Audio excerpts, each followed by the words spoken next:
ito ay rated SPG, striktong patnubay at gabay ng magulang ang kailangan.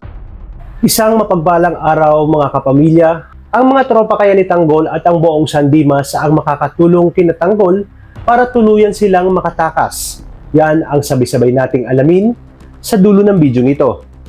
Dahil sa gustuhang mabawi at mailigtas si Marites sa kamay ni Rigor, ay isa-isang pinabagsak ni Tanggol ang mga kalaban gamit ang tapang at determinasyon. At dito, nakaisip ng diskarte si Tanggol kung saan nakakita siya ng poste at kanya itong binaril para magdulot ng makapal na usok at pagkagulo ang mga tao. Ganitong paraan ay mahihirapan ang mga kalaban na matundon sila. Bagaman iisa lang ang daan palabas ng San Dimas, ay madali itong magagawa ng paraan ni Tanggol. Nakita ni Tanggol si Rigor na nasa ibaba. Sinagawan siya ni Rigor at niratat ng bala. Ngunit mabilis na nakatakas si Tanggol at tumalon papuntang kabilang bubong. Sigido naman si Rigor na maabutan itong si Tanggol. Dito nawala ang focus ni Rigor sa magkasamang si Ramon at Marites. Kaya kahit saan magpunta si Tanggol, ay sinusundan ito ni Rigor. Tumagal ng tumagal ang habulan at pakikipagpatintero ng dalawa hanggang sa makorner na nga si Tanggol at wala na nga itong ibang matatalunan.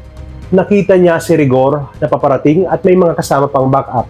Ngunit sa hindi inaasahang pangyayari, ay saka naman sumulpot si Ramon at Marites. Kaya muling nabaling ang atensyon ni Rigor kina Tess at Ramon. Ibig sabihin, nasira ang plano at diskarte ni Tanggol na linlangin at tituhin si Rigor dahil sa biglaang pagdating ni Ramon at Marites. Nakita ni Tessa ang nagliliyab na galit ni Rigor, kaya ginawa lahat ni Tanggol upang mapigilang mahabol ni Rigor si Marites at Ramon. Sa puntong ito ay parami na ng parami ang mga kalaban, kaya't nahihirapan na silang makagalaw. Buti na lamang ay nagbayanihan ang mga tropa at halos buong San Dimas para tulungang makatakas si Tanggol, kung saan ginawa na nila ito dati nang minsan sinugod si Tanggol ng kampo ni Greg. Dahil dito, tagumpay silang nakatakas, ngunit kapalit nito ang maraming sibilyang nadamay dahil walang pakundangang pinagbabaril ito ni Rigor at ng iba pang kapulisan. Wala silang pakialam kung sino pa ang madadamay dahil mahalaga sa kanila ay mahuli si Tanggol.